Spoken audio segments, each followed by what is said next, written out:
Hello ನಮಸ್ತೆ. ಬೆಳಗ್ಗೆನೇ ನಿಮಗೆ ಸೂಪ್ ತಂದಿದ್ದೀವಿ. ಮನೇಲಿ ವೆಜಿಟೇಬಲ್ ಸೂಪು, ಗ್ಲುಟನ್ ಇಲ್ದಿರೋ ಸೂಪು ಹೇಗೆ ಮಾಡ್ಕೊಳ್ಳೋದು ಸುಲಭ ಪದ್ಧತವಾಗಿ. ಇದಕ್ಕೆ ಏನು ಟಾಪಿಂಗ್ ಆಗಬೇಕಂದ್ರೆ ರಸ್ಕು ಇಲ್ಲ ಬ್ರೆಡ್ಡನ್ನು ರೋಸ್ಟ್ ಮಾಡಿ ಹಾಕೊಬೋದು. ಇದನ್ನು ಹಾಕ್ಕೊಂಡು ಥರ ತಿಂದರೆ ತುಂಬ ಆರೋಗ್ಯಕ್ಕೆ ಒಳ್ಳೆಯದು. ಹೇಗೆ ಮಾಡೋದು ಅಂತ ಕ್ವಿಕ್ಕಾಗಿ ನೋಡೋಣ. ಅಷ್ಟಕ್ಕೆ ಮುಂಚೆ ಟೇಸ್ಟ್ ಮಾಡಿ.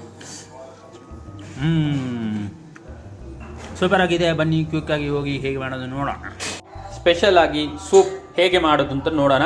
ಏನೇನು ಪದಾರ್ಥ ನಾವು ಉಪಯೋಗಿಸ್ತಾ ಇದ್ದೀವಿ ಅಂತ ಹೇಳಿದ್ರೆ ಜಿಂಜರ್ ನೋಡಿ, ಒಂದು ಇಂಚಷ್ಟು ಜಿಂಜರ್, 3 ಪಾಯಿ ಬೆಳ್ಳುಳ್ಳಿ, ಮತ್ತು ಒಂದೇ ಒಂದು ಮೆಣಸಿನ್ಕಾಯಿ, ಒಂದು 7 ಎಂತಾರೆ ಇದನ್ನು ಬೀನ್ಸು, 2 ಟೊಮೊಟೊ, ಒಂದು ಈರುಳ್ಳಿ, ಒಂದು ನೌಕೋಲು, 2 ಕ್ಯಾರೆಟು, ಉಪ್ಪು ರುಚಿಗೆ ತಕ್ಕಷ್ಟು, ಪೆಪ್ಪರು ಮತ್ತು ಜೀರಿಗೆ ಪುಡಿ, ಪೆಪ್ಪರ್ ಪುಡಿ, ಜೀರಿಗೆ ಪುಡಿ ಇಷ್ಟು ಉಪಯೋಗಿಸ್ಕೊಂಡು ಹೇಗೆ ಸೂಪ್ ಮಾಡೋದಂತ ನೋಡೋಣ. ಬನ್ನಿ ಇದನ್ನೆಲ್ಲ ಸಣ್ಣದಾಗಿ ಹೆಚ್ಕೊಳ್ಳೋಣ, ಕಟ್ ಮಾಡಿ ಇಟ್ಕೊಳ್ಳೋಣ. ಬಾಣಲಿ ಇಡಿ, ಗ್ಯಾಸ್ ಆನ್ ಮಾಡ್ಕೊಳ್ಳಿ. ಎಣ್ಣೆ ಬಾಣಲಿ ಕಾಯೋವರೆಗೂ ವೆಯ್ಟ್ ಮಾಡಿ. ಮತ್ತು ತುಪ್ಪ 1-2 ಸ್ಪೂನ್ ಹಾಕ್ಕೊಳ್ಳಿ. ತುಪ್ಪ 2 ಸ್ಪೂನ್ ಹಾಕ್ಕೊಳ್ಳಿ. ಹಾಕೊಂಡ ನಂತರ ತುಪ್ಪ ಕಾಯೋವರೆಗೂ ವೆಯ್ಟ್ ಮಾಡಿ. ಮೀಡಿಯಮ್ ಫ್ಲೇಮಲ್ಲಿ ಇಡಿ. ಇವಾಗ ಒಂದೊಂದು ತರಕಾರಿಗಳು ನಾವು ಸಣ್ಣದಾಗಿ ಹೆಚ್ಚಿಟ್ಕೊಂಡಿದ್ದೀವಲ್ಲ, ಸಣ್ಣ ದಪ್ಪ ಹೆಂಗಾದ್ರೂ ಇರಲಿ ನೋಡಿ. ಫಸ್ಟು ನಾವು ಸೋರೆಕಾಯಿ ಹಾಕ್ತಾಯಿದ್ದೀವಿ. ಸೋರೆಕಾಯಿ ಹಾಕಿ, ನೌಕೋಲು ಹಾಕಿ, ಮತ್ತು ಈರುಳ್ಳಿ ಹಾಕಿ, ಎಲ್ಲ ಒಟ್ಟಿಗೆ ಹಾಕ್ಬೋದು.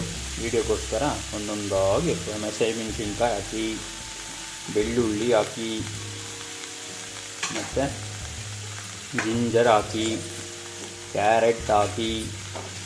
ಥರ ಕ್ಯಾರೆಟು ನೋಡಿ ಆ ಸೈಜಲ್ಲಿ ಕಟ್ ಮಾಡಿಕೊಂಡು ಕ್ಯಾರೆಟ್ ಹಾಕಿ. ಆನಂತರ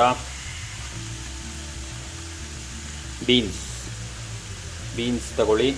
ಬೀನ್ಸನ್ನು ಹಾಕಿ, ಆಮೇಲೆ ಲಾಸ್ಟಲ್ಲಿ ಟೊಮೊಟೊ ಹಾಕಿ ಚೆನ್ನಾಗಿ ಹುರಿಬೇಕು. ಇದನ್ನು ಹೇಗೆ ಹುರಿಬೇಕಂದ್ರೆ ಅರ್ಥ ಆಗುತ್ತೆ ಅಲ್ಲಿವರೆಗೂ ಹುರಿತಾಯಿ ಥರದೊಂದು ತಗೊಂಡು ಥರ ಅವಾಗವಾಗ ಕಲಿಸ್ತಾ ಇರಿ. ಈ ಥರ ಚೆನ್ನಾಗಿ ಹುರಿದ ನಂತರ ಏನು ಮಾಡಬೇಕು ನೋಡೋಣ.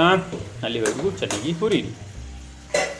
ನಿಮ್ಮ ಮುಂದೆ ನಾನು ತಂದಿದ್ದೀನಿ ತರಕಾರಿ ಸೂಪು ಹೇಗೆ ಮಾಡೋದು ಅಂತ ಹೇಳಿ ನೋಡೋಣ. ಬನ್ನಿ ನಮ್ಮ ಕಿಚನ್ಗೆ ಕ್ವಿಕ್ಕಾಗಿ ಹೋಗೋಣ. ಅಲ್ಲಿವರೆಗೂ ನಮ್ಮ ಚಾನಲ್ಗೆ ಸಬ್ಸ್ಕ್ರೈಬ್ ಮಾಡ್ಕೊಳ್ಳಿ, ಶೇರ್ ಮಾಡಿ, ಲೈಕ್ ಮಾಡಿ.